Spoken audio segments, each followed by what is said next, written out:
So this hack, these next steps I'm going to share with you are maybe the most important when trying to build credit. What if I told you you don't need a $10,000 credit limit or high income to hit a 700 plus credit score? In fact, you can start with as little as a $500 credit line and build a better credit score than people who've been stuck for years trying to break into the 700 club. In this video, I'm going to show you exactly how to do it step by step, even if your credit's bad or you're starting from scratch.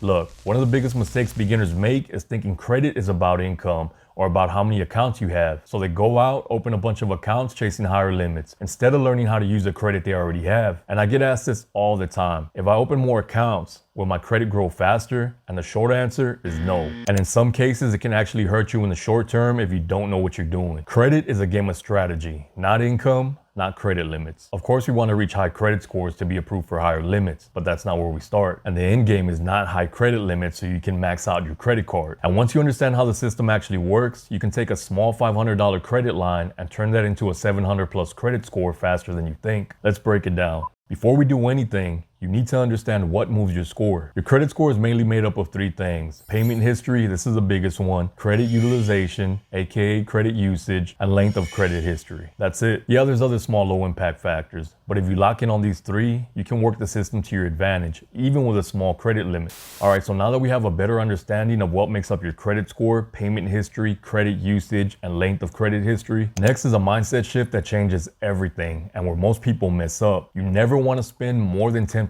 of your credit limit. So if you have a $500 credit limit, you should never let your balance report over $50. And I know, sounds restrictive. Take out credit because we need to use it. But what's the name of the game here? We're trying to reach a 700 plus credit score. The lower your usage, the higher potential credit score. So this hack, these next steps I'm going to share with you are maybe the most important when trying to build credit, only for certain people to know and benefit from, and how the 1% use credit. All right, so first we have to sacrifice. You're going to open up one credit card, just one, and use the 10% method. If you already have a credit card or credit cards, bring those limits down to under 10%. So no, don't max out your credit cards, but also don't leave it sitting in a drawer either. We want to use it the right way, which brings me to my next step. Payment history. You want to use your card for small everyday purchases that you can pay off without carrying more than a 10% balance. Gas, grocery, subscriptions, that's it. No new phones, no shopping sprees, no new purchases that you can't pay off without staying under a 10% balance. This builds credit history without building debt. And here's a pro tip that most people don't know. If you need to use more than 10%, that's fine.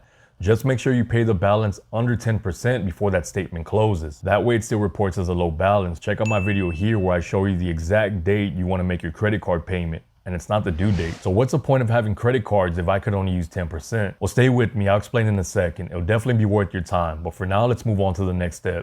This is the part nobody wants to hear, but it's the truth.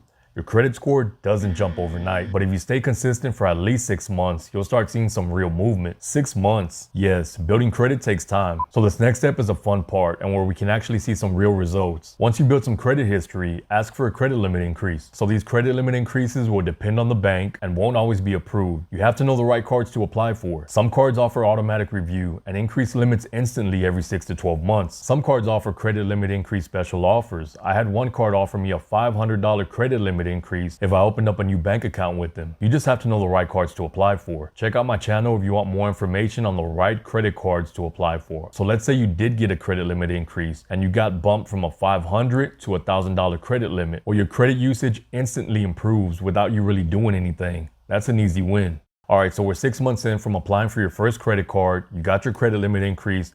Now it's time to apply for another credit card. We're ready to level up, and make sure you apply for a credit card.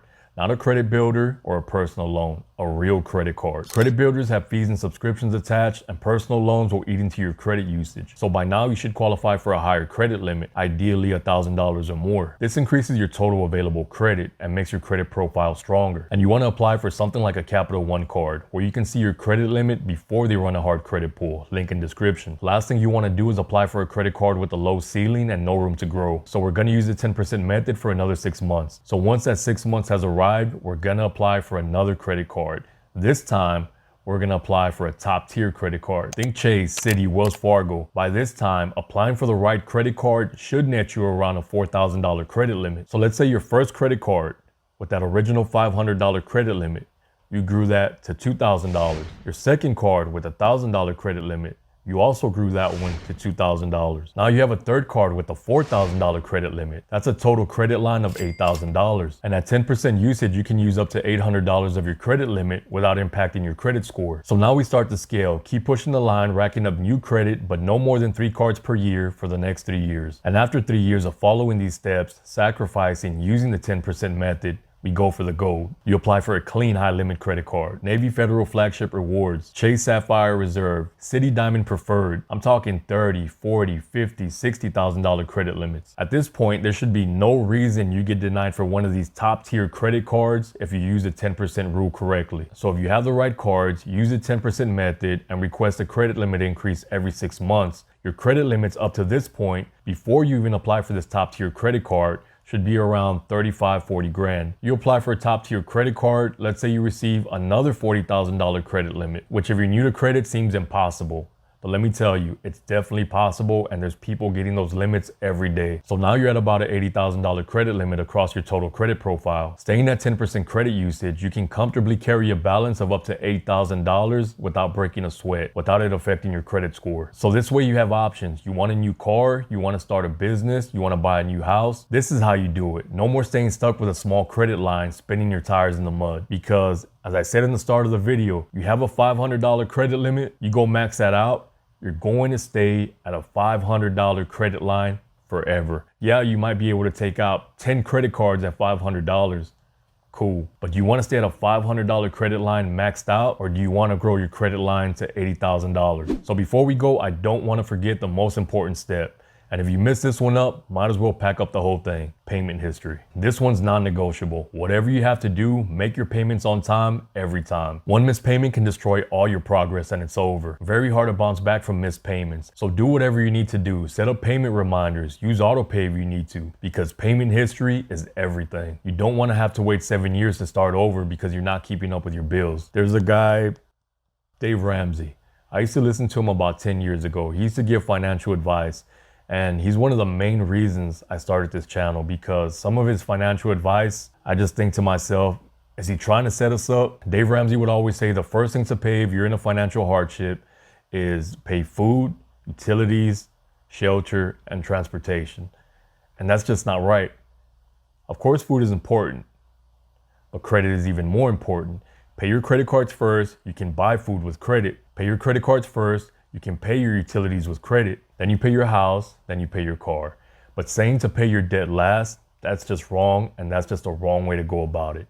You're setting yourself up for failure. You always want to pay your debt first, because if you're having a financial hardship, one thing that's going to help you is to take out credit. By now you have that good credit. You have over a 700 credit score. But let's say you didn't have that, right? You just had a regular credit score, mid 600s, and you had a few $1,000s in credit. What happens if you start missing those credit card payments? They're not gonna let you use the whatever remaining credit you have. Not only that, those late payments can turn into collections, not letting you get approved for a personal loan, which can help you bridge from whatever point you're at right now in your financial situation until you're back on your feet. You need a move or downsize house, downsize car. How are you going to do that with bad credit? Always pay your debt first. I say all that to say credit is really important, and you don't want to be missing payments, especially if you're having a financial hardship. So let's recap. You don't need to start with a high credit limit to build a high credit score. You need low credit usage, on-time payments, and consistency. A $500 credit limit can absolutely get you to a 700 plus credit score. Most people just use it wrong. Don't forget to check out my video on starter cards for people with little to no credit. Thanks for watching. Helpful financial links in the description. See you on the next one.